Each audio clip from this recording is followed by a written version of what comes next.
que você se classifica hoje? Como que você vê essa adaptação desses momentos tecnológicos que a gente está vivendo, principalmente com o advento da IA, na sua profissão, na sua área? Eu acho que é necessário se adaptar, é revolucionário, talvez seja mais revolucionário do que o próprio computador e a internet, tá? Vai mudar muita coisa, a gente não sabe exatamente aonde vai chegar isso, já está mudando muita coisa, continuará a mudar e será muito transformador. Talvez até o fim dessa profissão. Tem sérios riscos aí, né?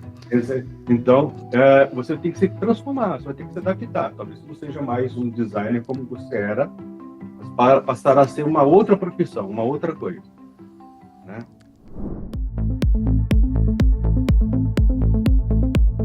Está começando mais um Venda Assim, o podcast para você que quer vender mais, você que quer vender melhor, você que quer vender muito, você que quer vender, que quer começar a vender, Venda Assim. Aqui é o lugar para você poder aprender muitas coisas que podem te ajudar em todos os processos de venda.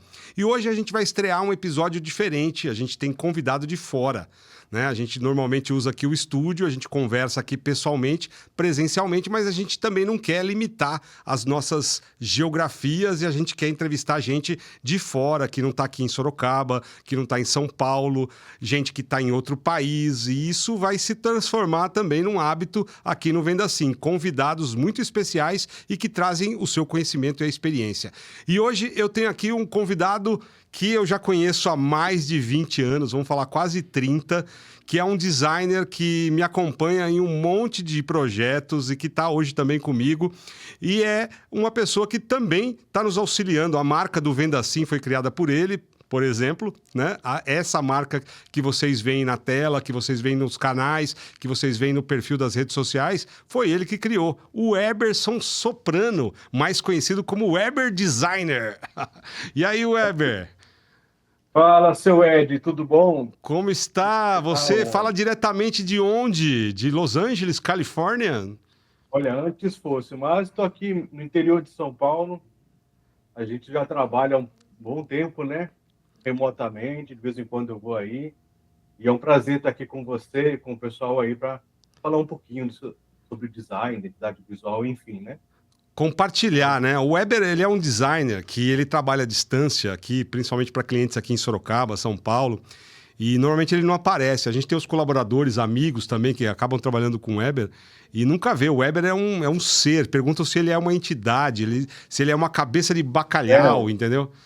É o Charlie daquela série, né? Atrás do alto-falante.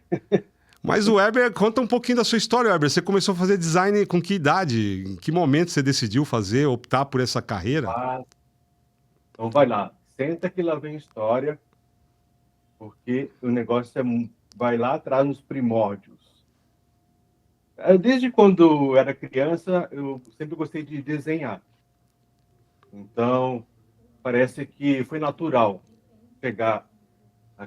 trabalhar com design, trabalhar com ilustração, enfim, com essas coisas. Mas eu lembro de quando eu tinha mais ou menos entre 12 e 13 anos de idade, eu comecei a ir atrás, né? Trabalhar. Naquela época podia trabalhar, não pode mais, né? Mas naquela época tinha aprendiz, então eu fui em agência e fui numa gráfica. Então eu comecei ali na gráfica como aprendiz a trabalhar na época que não existia computadores. A época dos primórdios, né? Primórdios. Era no Nanquim, no Nanquim. Nanquim, eu vou falar coisa que as pessoas talvez nunca ouviram falar. Normógrafo, nanquim, aerógrafo, né? Prancheta, raiva paralela, esquadros, transferidores. Né? Ou seja, era Isso era papel e tinta. Na mão. Rabiscava, desenhava em papel vegetal, separava as cores no olho mesmo, foi aprendendo. Na gráfica, aprendi, além disso, fazer separação de cores, porque era uma gráfica que já tinha offset, né? Então, ali já tinha câmera escura, então a gente aprende um pouquinho de fotografia, revelação de filme, de fotolito para fazer chapa de offset. Tudo isso aí eu aprendi.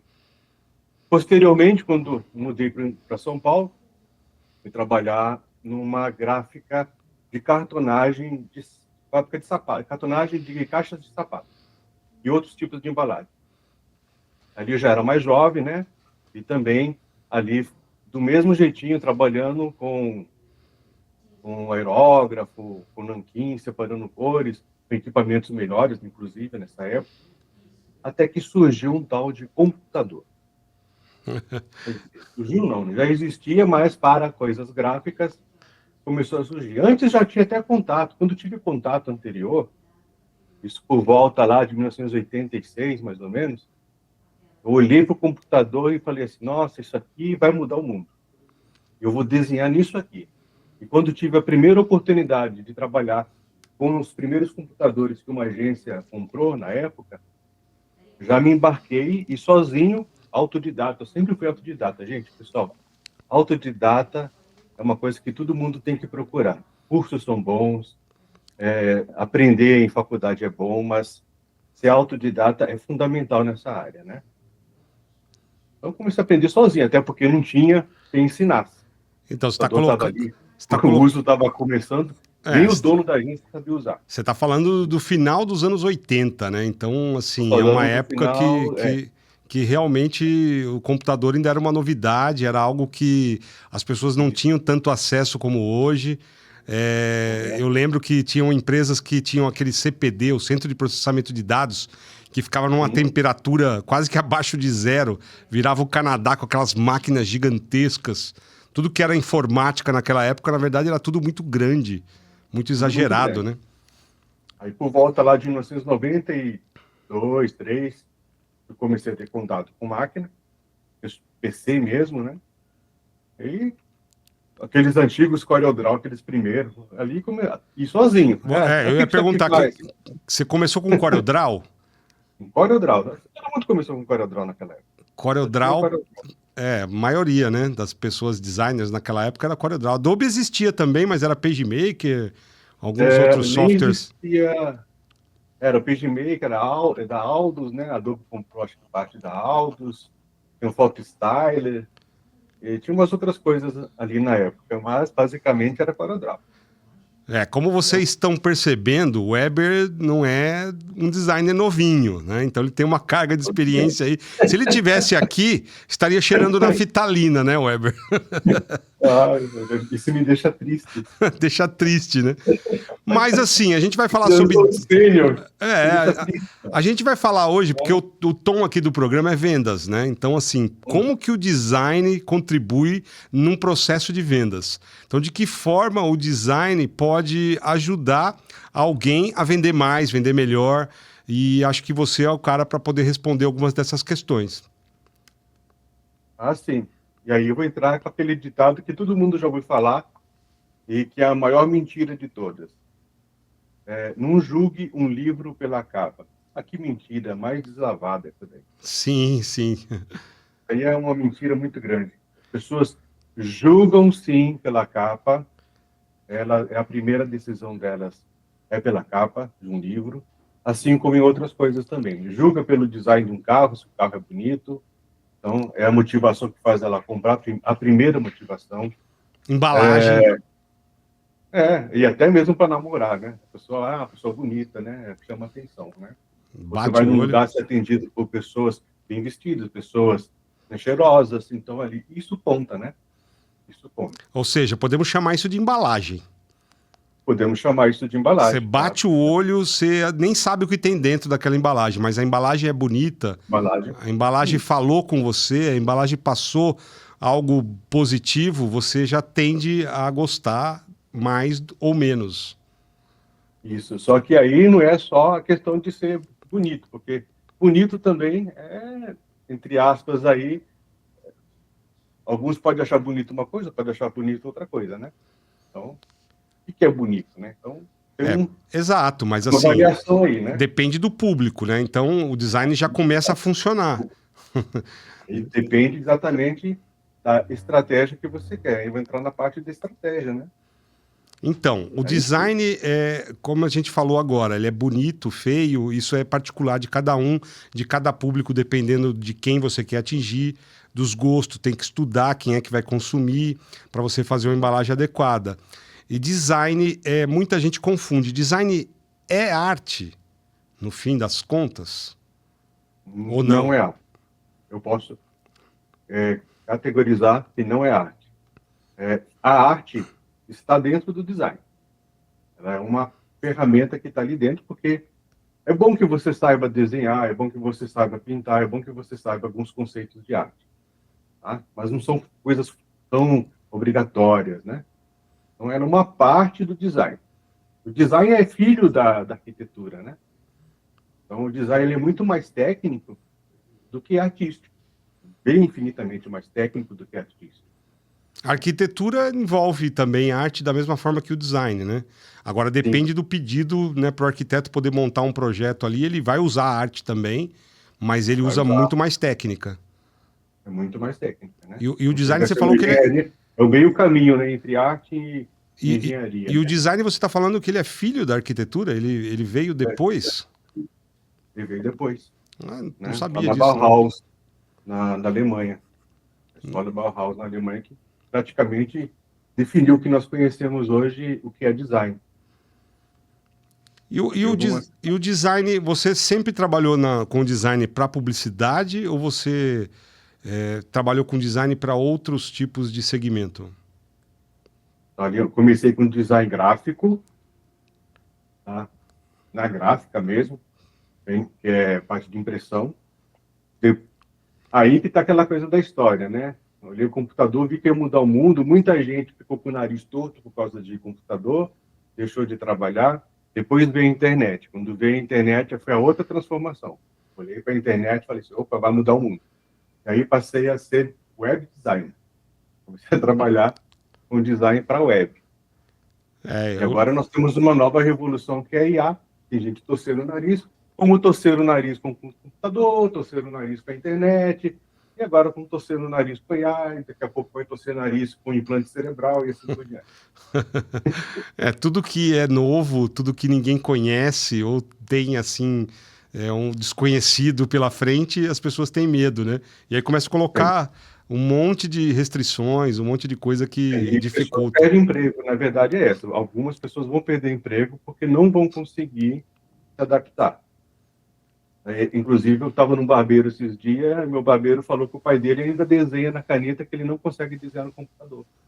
E parou lá naquele tempo e não se adaptou. Então, e como que você se classifica hoje? Como que você vê essa adaptação desses momentos tecnológicos que a gente está vivendo, principalmente com o advento da IA, na sua profissão, na sua área? Eu acho que é necessário se adaptar, é revolucionário. Talvez seja mais revolucionário do que o próprio computador e a internet. Tá? Vai mudar muita coisa. A gente não sabe exatamente aonde vai chegar isso. Já está mudando muita coisa, continuará a mudar e será muito transformador. Talvez até o fim dessa profissão. Tem sérios riscos aí, né? Então, você tem que se transformar, você vai ter que se adaptar. Talvez não seja mais um designer como você era, mas passará a ser uma outra profissão, uma outra coisa. Né? Não sei. Alguma outra coisa. Por enquanto, a gente ainda é designer que usa a inteligência artificial, mas pode ser que a inteligência artificial avance tanto que não seja necessário muitas das coisas que a gente já faz hoje. O que você seria nessa hora? Não sei. Alguma outra profissão, mas tem que acompanhar. Não pode ficar por trás. Essa sua área me fascina bastante, né? E como aqui o tema é vendas, a gente vai começar a direcionar o nosso papo e o conteúdo para como o design pode ajudar a vender mais. Porque uma empresa, ela começa, né, se embalando com a própria marca, com o logotipo, com a marca dela. Como ela começa a faturar, como ela começa a vender com o design? Seria com a criação da marca, né? Antes de tudo, a estratégia, né? O que ela é. Né? A empresa primeiro ela tem que definir quem ela é, qual o propósito dela, qual a missão. aquele negócio de missão, visão e valores, né? Isso tem que estar definido. Ela tem que ela tem que se posicionar, então, Tem que estrategicamente. posicionar, né? Qual público que eu vou vender? O que ele espera de mim? O que eu estou ofertando? Tá? Isso vai se refletir na criação da identidade visual. Sem isso, você não vai acertar a identidade visual. Vai criar um logo bonito, vai criar cores bonitas, vai criar composições legais, mas que não vão conversar com o seu público. A gente tem aí uma experiência grande ao longo desses anos de muitas empresas que começaram sem ter esse planejamento estratégico, sem ter um posicionamento muito estudado e parte para vender, já de cara. Você acha que há muita diferença em termos de resultados para quem já começa pensando estrategicamente, se definindo quem é e colocando ali uma cara mais profissional na empresa? Ele vai acelerar muito todos os processos, né? Sim, agora vou ser sincero, algumas empresas já começam vendendo e já têm um faturamento, e outras querem fazer um trabalho muito rebuscado de design, de investimento em design, antes de começar a venda também. É fato que, se você souber onde você quer chegar, já no começo da sua estratégia, você vai galgando e melhorando com o tempo.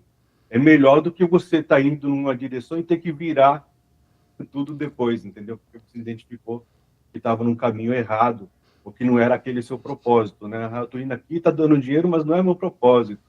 Se eu fosse para cá, ia dar mais dinheiro e ia estar encaixando melhor com a minha empresa. Às vezes você está faturando, mas não está faturando aquilo que poderia faturar. Você não está comunicando ainda de forma correta. Eu tenho faturamento. Legal. Mas eu poderia ter 5 vezes esse faturamento, 10 vezes esse faturamento, né? A gente comentou sobre embalagem, né? E a gente indo para esse mercado corporativo, ou mesmo marca pessoal ou empresarial, a identidade visual, ela é o que diferencia no mercado. Se o mercado fosse uma grande gôndola, né, a identidade visual seria a embalagem da empresa. Tô certo? Sim, sem dúvida. Sem dúvida. E transmite o que é a empresa. É importante isso. A gente tem que colocar sempre isso em mente. A marca tem que transmitir o que a empresa é, a personalidade dela, né, os objetivos dela, para ter essa ligação com a gente. Aí você vai conseguir vender mais, evidentemente, porque você está acertando o seu público. No mercado, diretamente, né, com o mercado que você faz parte. No mercado Eu concorrido... falei, às vezes você tem lá, às vezes você é bom vendedor. Aquele negócio. Não adianta eu também fazer uma marca linda, maravilhosa, fazer um projeto fantástico, tudo certinho, e chegar igual um restaurante que eu fui. Cheguei no restaurante, a garçonete pegou... A parmegiana dos caras eram boa pra caramba. E chegar com a parmegiana assim, ó, a moça, em cima da mesa. Quer dizer, não adianta nada você ter uma marca linda, maravilhosa, o atendimento lá ser horrível, né? As pessoas sem essa educação lá na empresa, né? Sabe? A pós-venda ser uma porcaria. Ou seja, a marca ela promete alguma coisa que o conteúdo, o teu produto, o seu serviço tem que ser adequado à apresentação, né? O visual é uma promessa, seria assim? Exatamente, o visual é uma promessa. Você não cumpriu a promessa, é pior do que você não ter marca. Né? É pior, né? A gente tem vários exemplos aí passados aí, alguns exemplos que nós vimos na mídia de marcas que gastaram fortunas e erraram horrivelmente. Posicionamento, erraram tudo. E aí? E para arrumar agora? Você pode considerar, então, que o visual seria o primeiro fator de decisão de compra?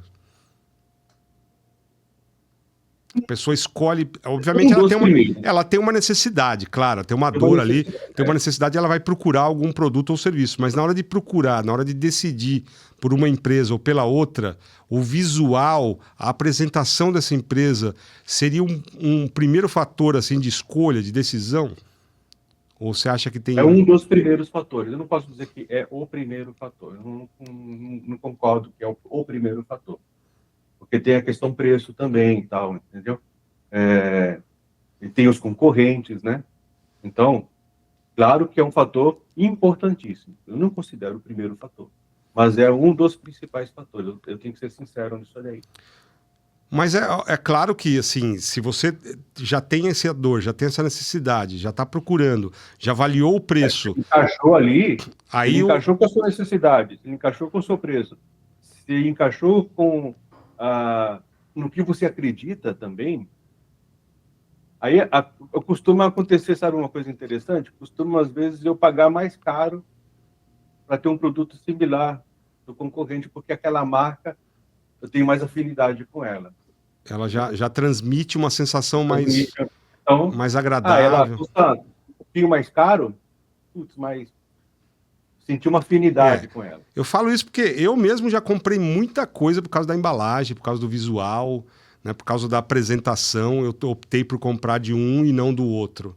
Porque tem marcas que realmente, às vezes, tem um preço bom, pode até ter um produto bom, mas quando a embalagem é feia, né? Quando a marca é mal pensada, mal desenhada, não diz o respeito à qualidade até do que a pessoa entrega, fica mais difícil a vida da empresa. Aconteceu isso, um controle de jogo que eu comprei.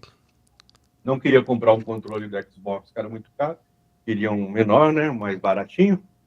E aí tinha duas marcas, e uma era mais caro que a outra, né? Mas aquela que era um pouquinho mais barata, ela tinha o design mais bonito, a embalagem, as cores do produto, entendeu? A apresentação era muito melhor do que aquele que era mais caro, inclusive. Eu acabei comprando aquele intermediário ali, entendeu? Olha só como é que é. A identidade visual vende, né? Vende.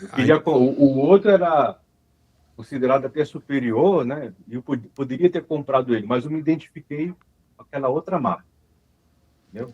Agora, e ainda assim ela me ofertou mais barato. Aí juntou. Muitas pessoas, até porque a gente está aqui passando conteúdo sobre vendas, então vamos falar um pouco sobre identidade visual, que acredito que seja o nome mais adequado para que quem está assistindo, ele vai procurar, né, de alguma maneira, profissionalizar a sua identidade visual. Tanto uma empresa quanto uma pessoa, até que tem uma própria marca, né? Então, o seu jeito de vestir, o seu jeito de se apresentar. E agora, como a gente está no mercado digital, onde você tem infoprodutores, você tem influencers, pessoas que estão começando também a voltar a atenção para o desenvolvimento de uma marca pessoal, como uma empresa desenvolvia ou desenvolve no mercado, as mais profissionalizantes, aí mais profissionalizadas, né? Quero dizer, elas procuram uma identidade visual profissional. E agora pessoas também estão nesse mesmo caminho, né? Sim. E é interessante usar o termo identidade visual, porque o pessoal vai entender, né? Tá falando de branding aqui, o que esse cara está falando de branding? O que significa isso? Então vamos realmente ir por esse lado aí de ser mais coloquial, não entrar tanto na questão de nomenclatura técnica, né? O pessoal entender o que nós estamos falando. Sim, identidade visual, então, seria a palavra mais pop para branding. Se você ouvir a palavra, se você ouvir a palavra branding por aí, é mais ou menos o que o Weber vai abordar agora como identidade visual. A identidade visual está dentro do branding, né? Mas assim, as pessoas às vezes têm uma perspectiva errada, né, a respeito disso, porque, pessoal, tem projetos que são pequenos, projetos médios e projetos muito complexos. Não adianta você comparar um projeto que, por exemplo, um estudo do logo do Bradesco com um estudo do logo uma indústria local. É infinitamente maior. O Bradesco envolve muitas pessoas, envolve contratação de pesquisa, muita gente, demora um ano inteiro, 2 anos, às vezes, para determinar todo um trabalho de branding. Uma empresa local, ela não tem condições de pagar isso. E ela não tem condições de esperar também 2 anos para resolver. O Bradesco tem, entendeu? Então, precisa ter um choque de realidade aí e saber que alguns projetos são menores, mas suficientes para aquele negócio. Certo? Então, normalmente, os projetos são mais identidade visual do que o resto. Mas pode ter um pouquinho de cada coisa. Existem muitas metodologias e muitas ferramentas dentro do branding que você pode pensar aqui, ali, aqui e juntar para fazer um projeto específico, tá? E a diferença hoje... a diferença hoje entre uma identidade visual de uma marca, de uma empresa, do mundo corporativo e uma identidade visual de uma pessoa. Que agora está surgindo isso das pessoas também terem a sua marca própria, a sua marca pessoal. Como é que está isso hoje no teu trabalho, no teu dia a dia? Aí você tem a seguinte vertente, né? A empresa, que é o método tradicional que a gente vende de marcas, né? E às vezes o dono da empresa, ele tem alguns conhecimentos, algumas coisas, Uma autoridade, mundo, né? Especialidade. autoridade, experiência, conhecimento. Ele poderia passar isso para a sociedade, né? E também poderia ser a cara da empresa dele. Porque às vezes você conhece a empresa, mas você tem uma visão etérea da empresa, né? Ali pela identidade dela. Mas se tivesse também o dono da empresa ali presente, trabalhando a marca pessoal dele, aí ele se torna a cara da empresa. Aí as pessoas conseguem até entender melhor a empresa, né? E ele consegue também transmitir melhor as coisas que ele sabe, todo o know-how dele. Entendeu? Então, está acontecendo muito isso.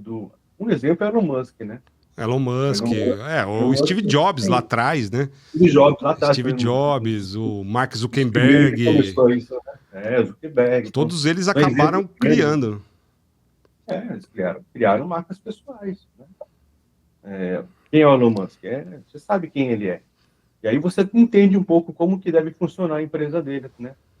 Através do que ele é. É um risco também, né, Weber? Porque o cara tá com a imagem dele ali.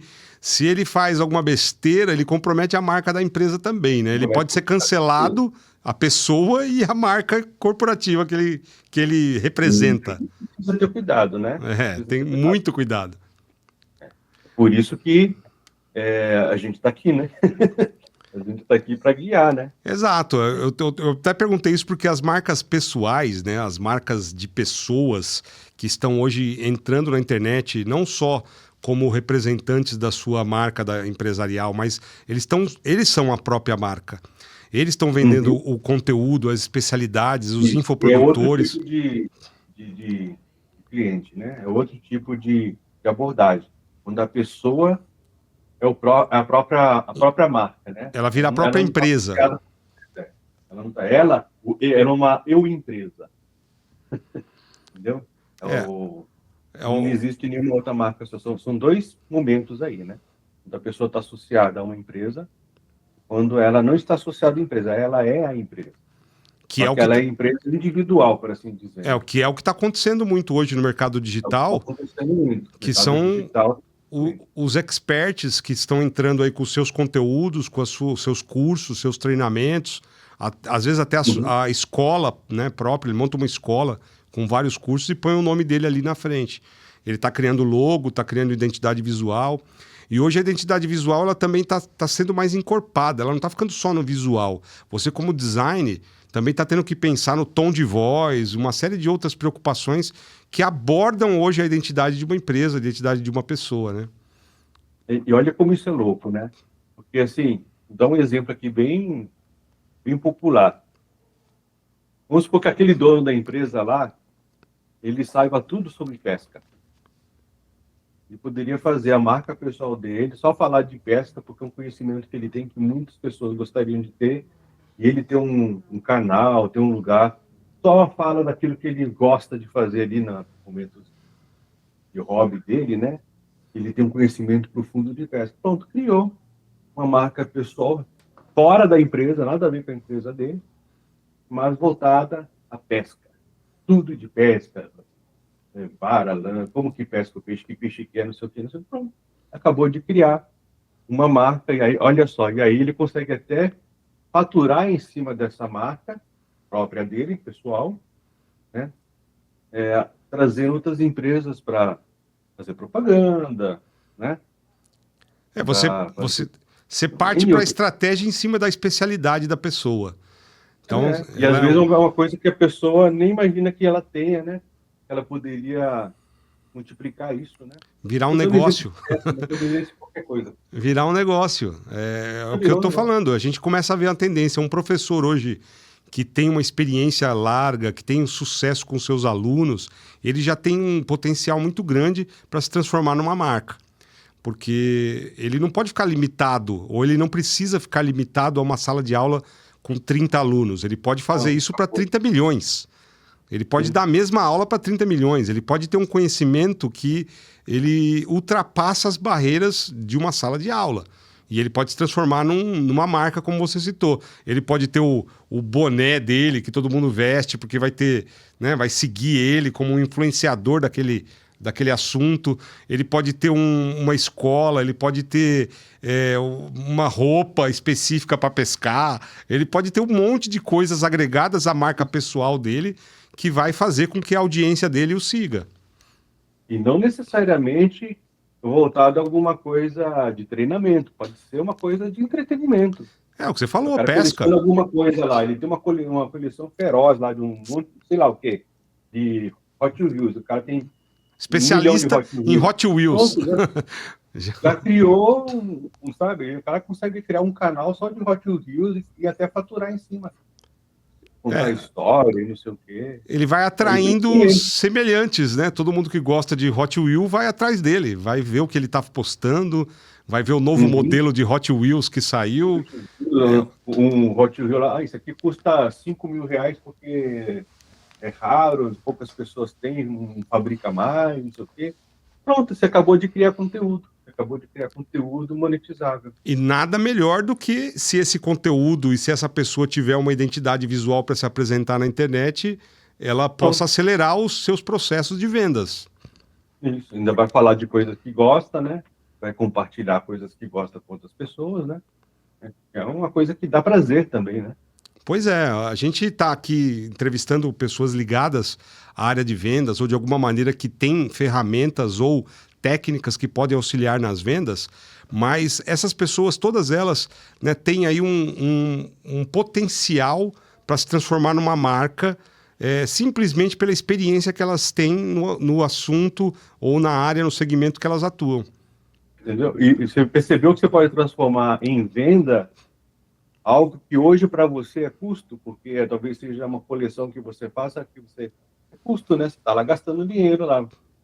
Então você pode até bancar o seu hobby com venda. Na verdade, você está dando ideias maravilhosas. Então você pega, por exemplo, o Weber, se fosse o Weber dessa pessoa, então seria o Weber Hot. Você pode criar um nome, né, específico para poder vender esse conteúdo, esse conhecimento sobre Hot Wheels, por exemplo. Nem sei se você gosta de Hot Wheels, né? Eu sei que sua praia são outros. Mas assim, a gente já começa a entender a identidade visual embalando a pessoa, o conhecimento dela, né? Como que ela vai chegar no mercado, como que ela vai se apresentar no YouTube, nas redes sociais, né? Começar a ligar aquilo, ter alguma semelhança com o logotipo da Hot Wheels ou não, algo que lembre, um detalhe. Com coisas que ela nem imagina que poderia ter faturamento em cima. Nem imaginava, exatamente. Então, assim, você vê que o Venda Assim, ele te traz ideias também até para negócios. Você que é um especialista em qualquer área, em qualquer segmento... Se você coleciona qualquer coisa, se você é bom em qualquer coisa de entretenimento, se você é bom em dançar, se você é bom em pintar, realmente, tá aí a oportunidade. E assim, para o designer, né, também acaba sendo uma oportunidade, porque eu vejo que isso também não tem com tanta frequência. Esses especialistas, eles estão entrando no mercado digital ou estão já vendendo um pouco do seu conhecimento, se apresentando sem essa embalagem. E é isso que diferencia. Você vê canais hoje muito bem estruturados visualmente que já deslancharam, avançaram, ganharam audiência, que também é venda. Ganhar audiência também é venda, porque eles estão vendendo conteúdo. Estão vendendo ali a especialidade deles de alguma forma, né, Weber? Sim, sim. Não tenho dúvida disso. E assim... a especialização, e você pegar um tema para trabalhar, né? Por exemplo, se você vende computadores, mas você vende computadores para mulheres. Bom, quero vender computadores para mulher, com, sei lá, por que motivo, mas Você criou ali um... Teclas rosa, você pinta, personaliza, customiza. Personaliza, ou é um treinamento diferenciado, né? A pessoa, né? Com mulheres, né? Etc. Quer dizer, é venda de computador, mas diferenciada. Pegou um nicho de mercado que não existia antes. A oportunidade. Pois é, então as pessoas também podem ser uma marca, as pessoas e as suas respectivas especialidades ou interesses podem se transformar em algo monetizável, né? Em algo que dê dinheiro, que dê lucro, que ele possa ganhar audiência, oferecer produtos. Muito legal. Isso que a internet Proporciona. e a inteligência artificial estão proporcionando hoje. E hoje também, para você criar uma marca, por onde começa? Como que funciona, por exemplo, uma empresa ou uma pessoa que quer contratar um designer ou mesmo uma agência que tenha esse serviço, que oferece isso? Por onde começa? Por um briefing inicial, por um conhecimento dessa empresa? Que caminhos ela vai trilhar para poder ter uma marca? E quanto tempo isso demora? Pode discorrer esse processo? Então, a gente tem que fazer primeiro o que a gente chama de diagnóstico, né? Esse diagnóstico é o levantamento de informações, assim como você vai no médico, né? E vai lá e conta para o médico lá, aconteceu isso, minha vida é assim, o médico começa a fazer perguntas e vai levantando as informações. Isso é essencial. Eu preciso conhecer quem é a pessoa, né? Preciso saber os medos dela, aonde ela quer chegar, quais são os propósitos dela, quais são os objetivos dela. Isso é importantíssimo, né? Isso serve vale tanto para a pessoa quanto para a empresa. Quanto para a empresa. Vale para um para o outro, né? Então, quanto mais informações for adquirida através disso, né, nesse diagnóstico, e pode vir do jeito que vier. O importante é ter volume de informação. Vem informação, porque aí a gente consegue extrair a essência da coisa. E pegando essas informações e organizando elas, a gente consegue criar uma estratégia. Tá? Aí você perguntou sobre o tempo que demora a fazer isso. Depende, né? Depende do projeto. Mas, como nós estamos demorando para fazer isso aí? 15 dias? 15 dias a um mês, mais ou menos, para as primeiras apresentações, né? É diferente de você pensar em 1 ano, 2 anos. Não tem como isso, né? E aí, até menos que isso. Nós estamos jogando aqui 15, um mês, por causa que é junto com outros clientes, né? Entra numa fila de produção aí, né? Mas quer dizer, uma pessoa ou uma empresa, ela pode ter sua marca reestilizada ou criada em menos de um mês. Com estratégia em menos de um mês. Com menos de um mês. Com menos de um mês. Aí você diz assim, no segundo mês ela já consegue colocar isso para a rua, né? Seja na internet ou seja na empresa física dela, ela consegue mudar a fachada, consegue mudar a papelaria, consegue mudar tudo. Consegue mudar tudo. E esse processo de definição de cores, arquétipos, agora se fala muito disso, né? Arquétipo, explica um pouquinho como que funciona isso para a marca da pessoa ou da empresa. O que são os arquétipos? O arquétipo, ele mostra o tipo de empresa que é. De tentar falar isso de um modo bem coloquial, né? Tipo assim, quando você tem um filme, você tem ali, né, o herói, o vilão, né? Você tem ali um monge, etc. Quem joga RPG sabe, né? Tem as classes, né, de RPG, tem o mago, tem o guerreiro, tem o anão, e cada um tem suas características, por assim dizer, né?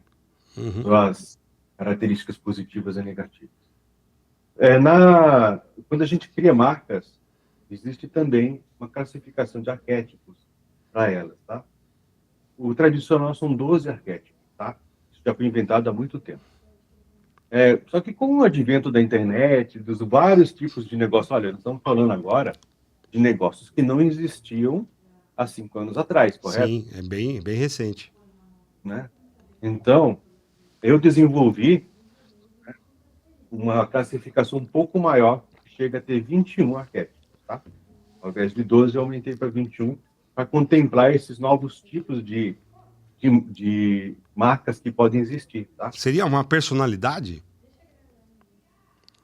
Quase uma personalidade, tá? Quase uma personalidade. Para a gente entender, pode se colocar como, né? Uhum. Por exemplo, são 5 grupos de arquétipos que eu trabalho, tá? Esse é o método Seu, nosso né? aqui, Isso. tá? Não tem que seguir isso, pode seguir o método tradicional que existe aí. Mas nós usamos 5 grupos, que são o grupo racional, emocional, criativo, os poderosos e os espirituais. Você Certo? classificou esses arquétipos e jogou as personalidades ou os arquétipos nesses 5 grupos. Esses 5 grupos, né? Legal. Aí nos grupos racionais, ó, temos aqui o pontual, o arquiteto, o justo e o conservador, né? São aqueles arquétipos voltados para estrutura, para método, para confiabilidade, sabe? Estruturado. Aí tem os emocionais, né? O nome já está falando, são aqueles relacionados a relações, né? Mais Cuidado, acessibilidade, né? afetuoso, né? Mais Aí tem o delicadeza. cuidador, o delicado, o amante e o puro. Aí Legal, temos legal. os criativos, né? Os que envolvem imaginação, marcas que envolvem imaginação, expressão, originalidade. Aí nós temos aqui o criador, o engraçado, o boêmio e o adaptável. Aí tem as marcas que têm que transmitir poder, né? São as marcas que têm que ter ação, liderança, performance, né? Nós temos aqui o herói, o governante, o rebelde, o jogador e o ostentador. E temos a classe dos espirituais, né? Que são aqueles voltados aos sentidos, à sabedoria, à transcendência, né? Por quê? Porque hoje tem até canais, marcas pessoais de pessoas que falam de coisas espirituais, não temos? Uhum. Muito, né? Muito até. Se pegar marcas Eu pessoais. precisei criar esses caras. Então, aqui dentro nós temos o sábio, o mítico, o simples e o audacioso. Né? Então, Ou seja, o sábio é aquele que, por exemplo, eu vou falar desses só alguns exemplos, né? Aquele perfil, né, de uma marca pessoal é uma pessoa que tem um grande saber de algum assunto, né? Sabedoria mesmo, de dia a dia, de convivência, né? Seria um sábio. Agora, o mítico seria aquele que já gosta de teoria da conspiração, né? Que embaixo da pirâmide tem uma cidade lá perdida. Seria outro tipo de arquétipo para esse, né? Dentro da mesma classificação de espirituais. E aí tem os religiosos, etc. Estou dando exemplo uhum. de uma categoria das 5 que nós trabalhamos. Esses Então, arquétipos. quando a gente, Não, pode falar. quando a gente classifica uma marca, a gente procura saber qual o principal arquétipo ela se encaixa, e normalmente as marcas, ou elas têm um ou dois, um arquétipo secundário, né? Uma segunda característica que a gente acrescenta nela. E aí você aplica essas personalidades, inclusive na hora de escolher cor, na hora de escolher o formato, o desenho. O logo tem que refletir isso, o logo tem que refletir a missão, a visão, os valores também. Então você vê, Então, não é? para fazer a marca lá, ela tem que seguir essa classificação que você colocou. Então Ela olha só, né? Não é só pegar um desenho na internet, ali no Google, e jogar para representar a empresa, né? Não é. Não é tão É simples galho, assim. né? Eu não falo assim, pessoal, nós temos que vender o nosso peixe. Mas assim, se eu não tenho dinheiro, começa assim, né? Fazer o quê? Se não tem dinheiro, começa assim. Melhor do que não ter nada. Mas você tem que ter consciência que daqui a pouco você já está faturando um pouquinho, você vai ter que precisar fazer essa orientação aí. Né? Você tem que programar que você vai precisar fazer isso. Você pode começar, como a gente falou, a ter faturamento sem fazer isso. Mas se você tiver essa preocupação logo na largada, antes mesmo de começar a faturar, com certeza isso vai facilitar. Nós não estamos falando, nem eu nem você aqui, em algo de 2, 3 anos. A gente está falando de mais de 30 anos de experiência, onde a gente sabe que a marca ela vai facilitar muito qualquer processo de vendas na sua empresa ou agora mesmo com a sua marca pessoal nos seus produtos ou no serviço que você oferece. É porque tudo também é um conjunto, né? Não é só achar que criou identidade visual, criou uma propaganda bacana, que você já está saindo vendendo. Aquilo lá tudo é um conjunto. Por isso que é complicado. Ser empresário não é fácil, gente. Não é uma coisa fácil.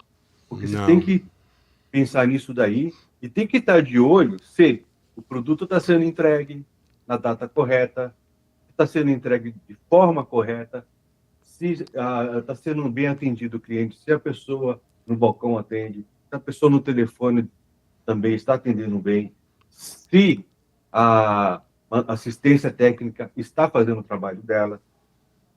Então, olha, são muitos. Se o jurídico está fazendo o trabalho dele, então tem muitos aspectos que precisam estar em harmonia para tudo funcionar bem.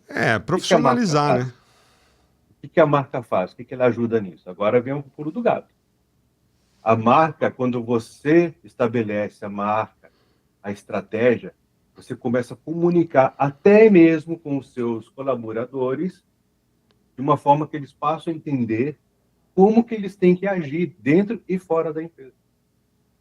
Porque fica clara a mensagem que eles têm que transmitir.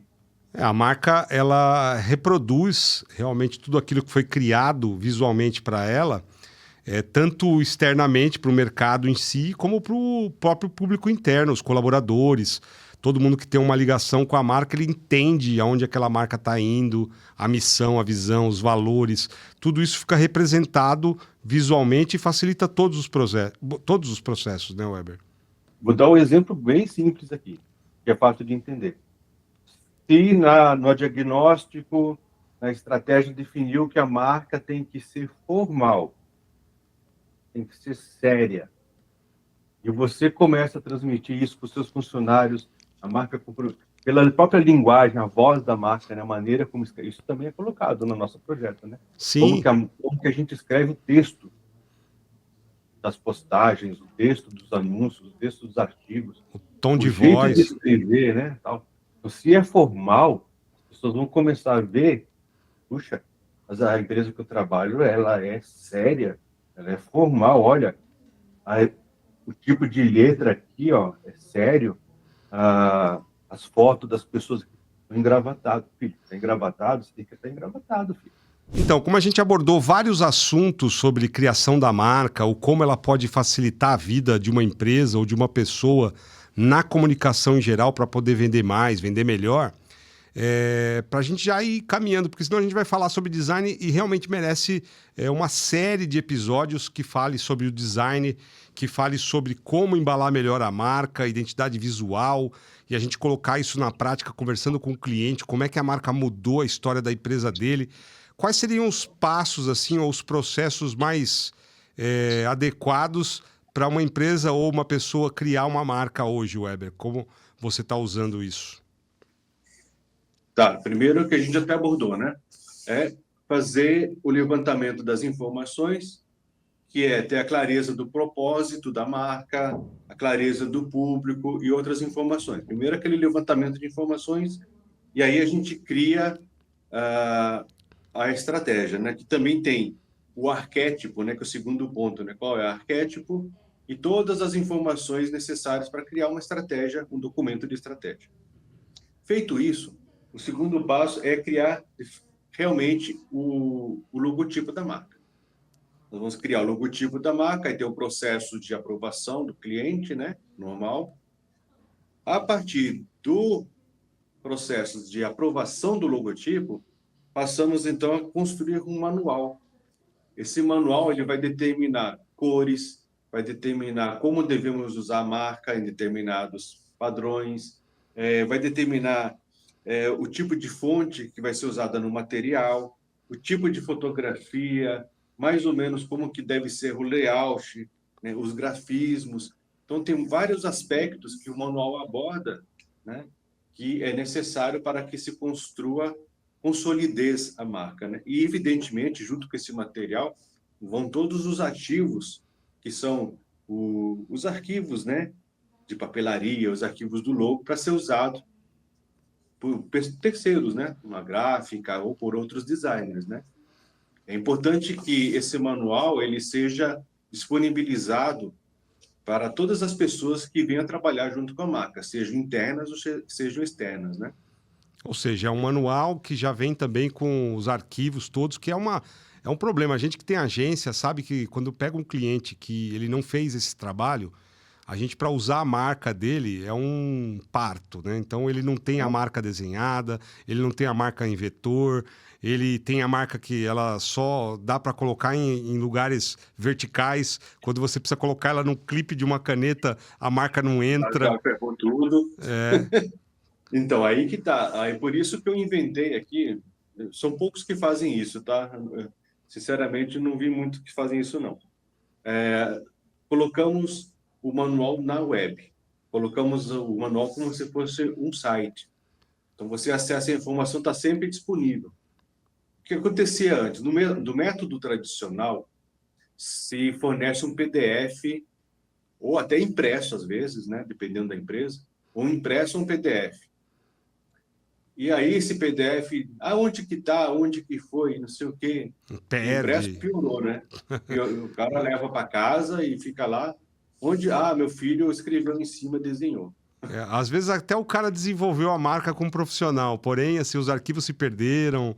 Perdeu, não adiantou Ele já nada, não né? sabe onde Aí está, o dono lá, ou quem fez, o designer que fez, não tem mais esses não arquivos. tem mais, então... Isso Então, é terrível. então, o que que a gente bolou? Vamos colocar na internet, no site do cliente. A gente tem no site da empresa a cópia, mas também a gente coloca no site da empresa. E aí isso fica disponível online para quem precisar saber qualquer informação da marca, ele vai lá e ele tem todos os arquivos disponíveis para download, ele tem todas as aplicações da marca, os vetores, tudo, com tudo ali, horizontal, vertical, preto e branco, As monocromático. regrinhas, as Que cores, legal, né? a tipografia, onde que faz o download da fonte que vai ser usada, né? E é legal que isso daí é fácil de manutenção, né? Precisou atualizar, vai lá, atualiza, corrige. E se é um PDF, tem que gerar um PDF novo. Aí manda o PDF, aí a pessoa recebe o PDF, aí depois manda o PDF velho, desatualizado, fica um monte de PDF lá. O que você está falando também é design, é preparar de um jeito que facilita a vida. O cara precisa usar ali para fazer uma criação, para fazer um post, para fazer um cardápio, para fazer qualquer material de comunicação, ele tem ali na mão todas as regras que ele vai precisar, ou o design, ou o profissional que ele vai contratar, para criar qualquer coisa, qualquer material de comunicação à mão, pronto, fácil para fazer o download. Entendi. Está ali na mão, entendeu? Bom, E o mesmo serve para rede social, outros materiais.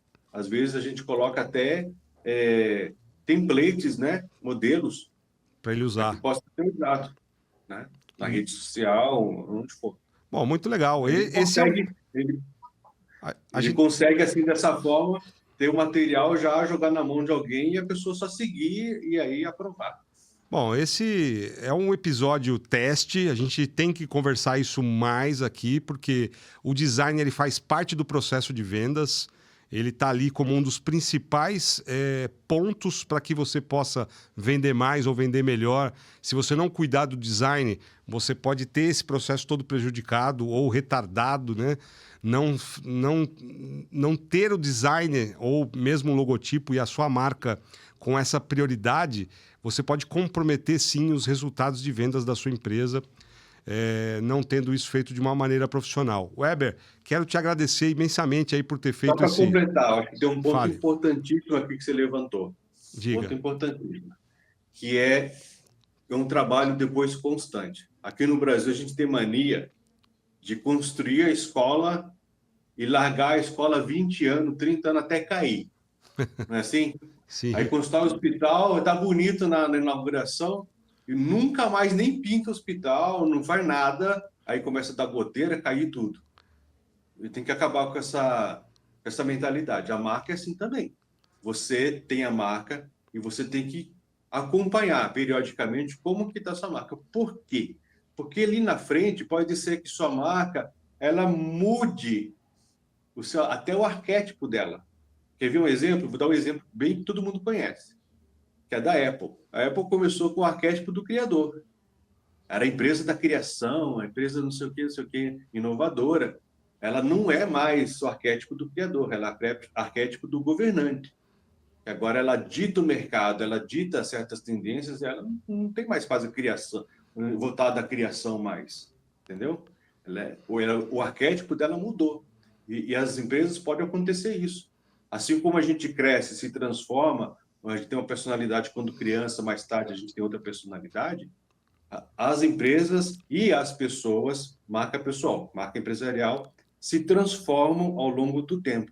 Então, sempre precisa estar revisitando e ver para onde vai caminhar, se está caminhando para um lugar certo, se não está, fazer as correções, e se tiver que alterar realmente o caminho, que altere da maneira correta.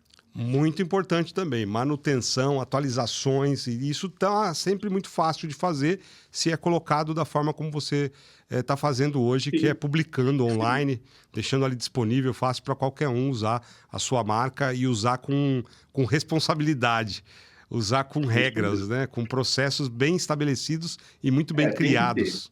Tem que ter. Isso é fatal. Weber, queria agradecer aí mais uma vez aí, por toda essa história que a gente tem juntos no design, e a gente está começando aqui também uma história no Venda Sim, de trazer mais conteúdo, de poder ensinar para as pessoas o que é importante para ela poder vender mais.